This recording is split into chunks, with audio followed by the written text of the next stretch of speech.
Hi, it's Claire back with the first project for September. How is it September already? Today I'm going to be playing with this new craft junk journal from ScrapFX. I'm going to be putting it together and then creating the cover on it. So in the instructions, yes, I did read the instructions. Anyone that knows me knows that is quite amazing. It suggests that you add some clear gesso to the front and back of the cover. So that was what I did first. And then I folded all the pages in half. Obviously, you don't have to fold them exactly in half. Some of them you could fold unevenly if you wanted to, but I just kind of went with what felt right and then assembled the pages in the sort of order that I fancied.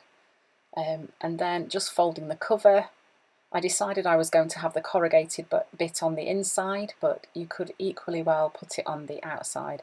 Then using my awl, I just bradawl, is it a bradawl or an awl? I've no clue. Anyway, this pokey thing, I poked some holes into the journal. I did 3, and then using the thread that came with it, which is a wax coated cotton, I'm just going in through the middle hole, out to one at the side, all the way across the back, and then back in again, and then tying it in a knot. So obviously you don't have to have your knot inside, you could have your knot on the outside, it really doesn't matter, it's all preference. And then once it was all assembled, I then started adding some collage paper onto the front of the journal. Now this is Dina Wakley collage paper, but you could use, there are loads of lovely ScrapFX ones that you could equally well use.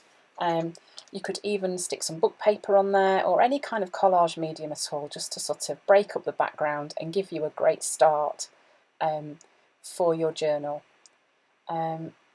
As it ends up, by the time I've finished, you don't end up seeing much of this, but it doesn't really matter. Mixed media, it's all about adding those layers and creating the layers in your work. So I'm just layering up some white collage paper and some black patterned collage paper onto the cover using some gel medium. And then I've opted for warm colours, and I think I've used ruby and cheddar, fuchsia, aubergine, and is it aubergine? Is it called aubergine? I think it is. And then obviously that favourite one of mine from Amsterdam Acrylic, the permanent red violet light.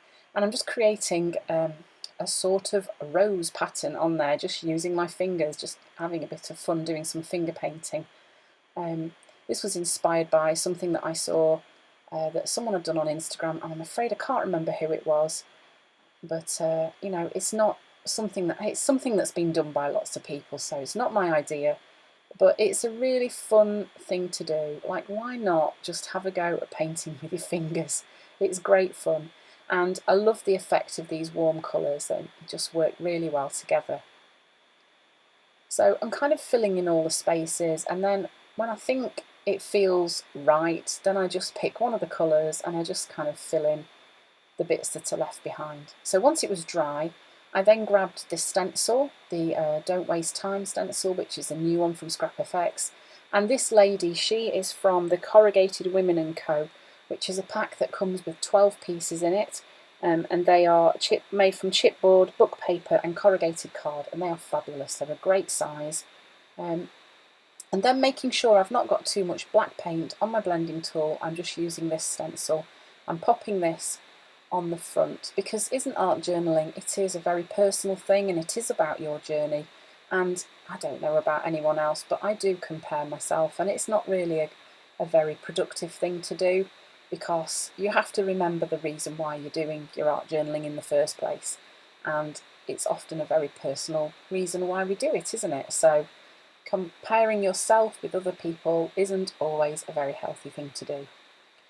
So once it was dry, I'm then using my Signo Uniball in white, and I'm just adding, it sounds funny to say a shadow because it's in white, but that's basically what I'm doing, is I'm adding shadows to the letter using the white pen, and it just pops them out from the page. Okay, and then I decided that I wanted to add some journaling onto the figure, so I'm just doing some of the asemic writing on there. It's not meant to be read. I know what it says. It doesn't matter that anybody else can't read it. It's not important.